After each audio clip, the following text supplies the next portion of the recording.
I scrolled through my phone and froze. Another family photo on Instagram, this one from Mom's so-called brunch. Everyone smiling, holding mimosas, the sunlight hitting Dad's watch just right, and there she was, my younger sister. Lily seated front and center, her head tilted toward the camera, hair perfectly done, and that smug little smile that made me feel invisible. I counted faces. 29 people, most of them relatives I barely knew. A few of her friends from yoga class, and him, her new fiancé, standing right behind her, like he belonged there more than I did. Just a casual Sunday, Mom had said in her group text 2 days ago, a line that suddenly felt like a joke at my expense.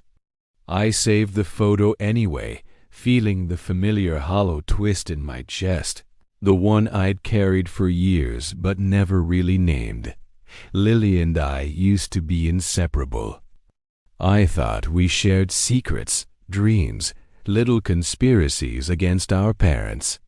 But somewhere along the way, I had become the shadow, the person who applauded too loudly at every milestone, who cheered while quietly erasing myself. She was the flawless one, the favorite, the effortless achiever, the one who never seemed to stumble in the spotlight. I had always been the invisible glue, the silent architect of harmony, and somehow that had become my cage. It began 6 months ago with subtle things. Brunch invitations sent at the last minute, conversations that skipped over me, laughter that cut me out like I was background noise. Then came Lily's birthday lunch. She changed the venue to that chic rooftop cafe and didn't mention it. Dad assumed I knew. Of course I didn't. I ended up at the old place, clutching my coat, smiling, pretending the exclusion didn't sting.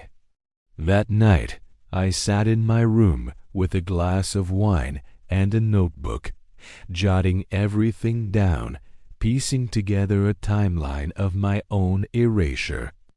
By the next morning, the truth was undeniable. She had been engaged for 2 weeks, and the brunch was just an early celebration.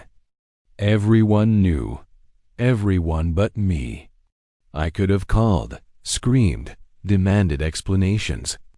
I could have broken down, blamed them, begged for inclusion. Instead, I did the only thing that felt powerful. I left. I booked a flight to Kyoto, alone, 5 days, a destination I'd dreamed of for years, but postponed for family obligations, for their convenience, for her spotlight. At 5 a.m., I posted my airport selfie, headphones in, coffee in hand, captioned simply, "Sometimes the best gift is yourself. #off the grid." I powered my phone down. The flight was long, the hum of engines hypnotic. I landed hours later into crisp autumn air, the kind that smells of temples and maple leaves, and felt my chest expand with the first real breath I had taken in months. I wandered narrow streets lined with lanterns, soaked in every temple, every shrine, every whisper of wind through red leaves, and when I finally switched my phone back on, I found 68 notifications waiting. Mom, relentless. Where are you? You can't just vanish. Dad, practical. Come home. This is ridiculous. Lily, venomous. So mature of you. Way to make this all about you. Then a few others. My cousin Anna, who texted, "Wait, you weren't at brunch? Everyone thought you'd be there. A friend of Lily's from college. We all assumed you had plans. Lily said you couldn't make it, but is everything okay?" The screenshot I had taken was being circulated. Lies unraveled. Their careful narrative of my absence, my supposed choice, my alleged selfishness was collapsing. I didn't reply. I posted a photo of Fushimi Inari at sunset, vermilion torii glowing in golden light, no caption. By day 3, the storm had grown. Mom called, demanding I return and fix this. Dad texted, accusing me of being childish, ungrateful, dramatic. Lily didn't even try to understand. She posted a carousel of brunch pictures on her story, tagging everyone but me, assuming I was a ghost she could ignore. I sent one message to the family group chat. Congrats on brunch. Looks lovely. Wish I could have been there.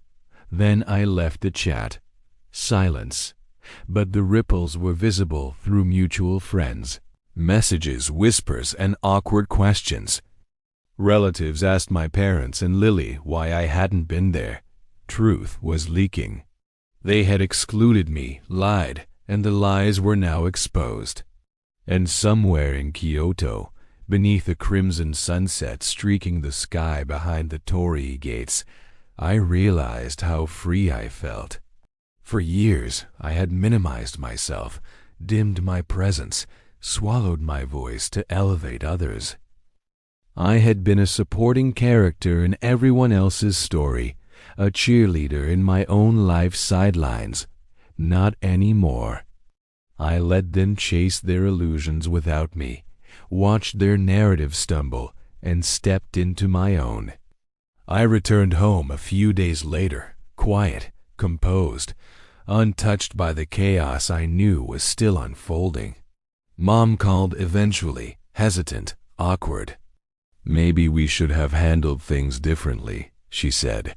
Not an apology, but acknowledgement. Dad didn't call. Lily never reached out. And I understood something profound. The world doesn't owe me space, but I can claim it anyway. I can exist without validation, without permission, without their applause. The real triumph wasn't confrontation. It was living fully while they questioned my absence, while their carefully curated lives revealed cracks I never created. I unpacked my suitcase, set the Kyoto souvenirs on my dresser, and for the first time felt the center of my own story.